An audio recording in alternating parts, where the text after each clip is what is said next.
Good morning, everyone, and thanks for waking up with us. The time is 6:30 for your Friday. We made it, Aaron. We did. My parents made it to Wheeling. I was already talking about them, and I know for a fact they're watching, so my mother just texted me and said to be nice because she's awake.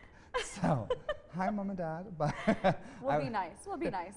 Right, Aaron? No? Depends on the day. Depends on my mood. You never know. But I'm caffeinated today, so I'm happy. Well, you get to show off new technology today. Yes. I was so nervous the last hour because I've never done this on live TV before. And we did it last hour, so now we're good. We're going to have some fun with it now. I'm excited to see it. Yeah, let's take a live look outside right now over the Highlands. Can't really see the sun yet behind that little bit of fog that's up there, but I mean, it's a pretty nice start to your day here with just a couple clouds in the sky, but in the grand scheme of things, it's going to be a pretty awesome start to your Friday here. Again, it's going to be sunny once that fog moves out of the area. Lots of sunshine here right now. We see these clouds that are off to our west in the Midwest right now. As we go through the rest of your day here today, we are going to see these start to move into our region here shortly, so it's not going to stay quite as sunny. If we take a play of this right now, you can see those are slowly going to start making their way towards our area. So we will start to see less in the way of sunshine as we get through the day, but overall, it's going to be a pretty good one out there. Now, temperatures are a little bit cooler than they were yesterday by about 8 to 10 degrees for you guys. It's just leaving us in the low to mid 50s at this point in time, so a little bit cooler than where we normally would be, but overall, not a really bad start to your day. Temperatures are pretty okay. There's no rain. The main thing you'll notice as you go through the rest of your morning, or really only the next hour or so here, is just going to be some fog that we were just talking about across the region. Now you can see in the Fort Henry Bridge shot over here, it's pretty high up, so it's not necessarily affecting your day, more so just kind of blocking the sun, so you're not getting it. But in other areas, you can see it is a bit more foggy. Other places, pretty nice. The sun's starting to break through over here on 470. So, I mean, not too shabby of a morning overall, but we are seeing some fog out there. So just be aware of that before you head out. Maybe just give yourself a couple extra minutes before you get on the road. Back to you, Steph. Love to see it, Aaron. Thank you very much.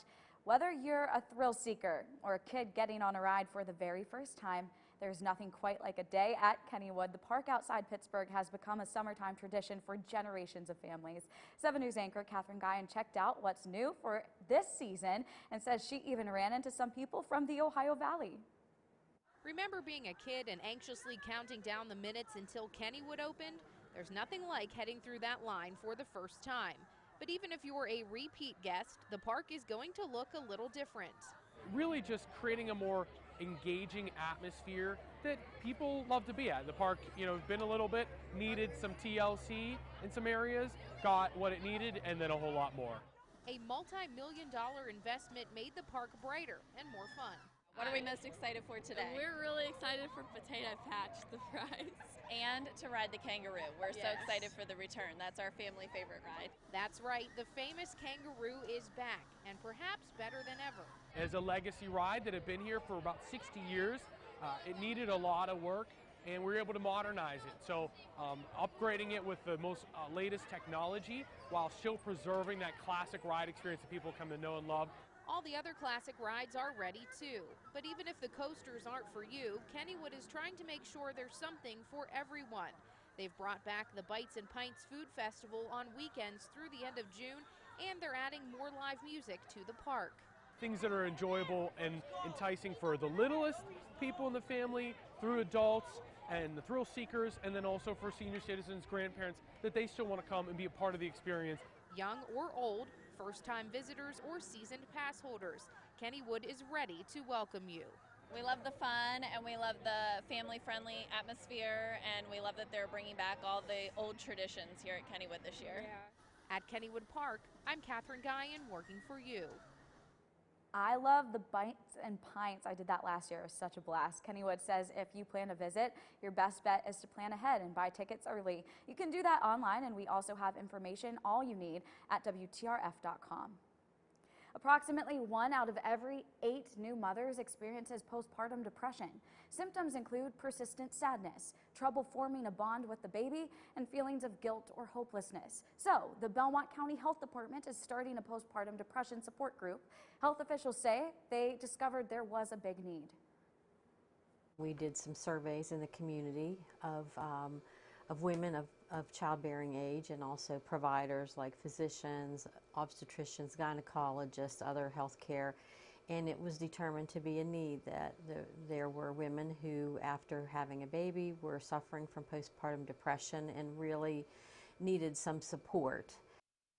The group will meet on the fourth Thursday of the month at 6 p.m. at Cedar Ridge Behavioral Solutions in St. Clairsville. 2 certified leaders will facilitate the sessions. You can register by calling the health department at the number you see right there on your screen. You can also find out on our website, WTRF.com. Good news for Fallensby Fire Department. They will soon be getting upgrades to their current building. M&G Architect drew up the mock you're looking at right now. It will include renovations to the building and new additions. There will be a classroom for 40 people, and in the lot next to the firehouse, there will be a home for 3 new bays. Their current building was built in 1957, and trucks are heavier and bigger than before, so the upgrades will help alleviate issues. Most importantly, for safety, there will be space for firefighter decontamination. This weekend, local residents will have the opportunity to learn more about an iconic piece of Ohio Valley history, the Imperial Glass Company. Imperial Glass was a driving force in the area's economy for nearly a century. The company began producing glass in 1904 and employed thousands of people over the years. According to local historians, it was once the world's largest handmade glass factory. Its handmade glassware in Bel Air was sold worldwide. Distributors with Australia, Europe, and Cuba. The 46th Annual National Imperial Glass Collectors Convention was underway at the Imperial Glass Museum in Bel Air. Imperial Glass was known as the Big Eye, and it was one of the major employers of Bel Air, and it represented a special place in the hearts of Americans. Its glassware was ordered by everybody from presidents to people shopping in a dime store.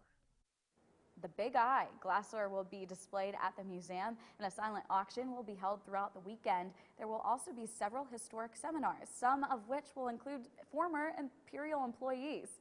The weekend events will conclude on Saturday with an annual Glass Fest at the museum lawn from 9 a.m. until 1 p.m. Looking at Jefferson County, the Fort Steuben Mall is under new ownership. Last Friday, Fort Steuben Mall LLC officially became the new owner. The owner says he wants to see the mall grow a lot more. Trey Jeter is the mall operations and property manager. He says the mall has already brought in new businesses, which is excellent for shoppers, and the parking lot is being fixed. He says it's great to see the mall return to life. I feel really proud. I'm excited to see the changes come in, the positive energy that's going on. We had a tenant meeting this morning, and all the tenants are positive, working together, coming up with some great ideas. We're going to have community events every first Saturday of each month, so a lot of good things happening. The owner will be in town next Friday and is encouraging community members to come to talk to him and just see all of the mall has to offer. He will be available from 8 a.m. to 4 p.m. Well, still to come on 7 News this morning, it's your 7 Sports Zone. The Washington Wild Things try their win on their 6th straight series. We'll have the highlights. Don't go anywhere.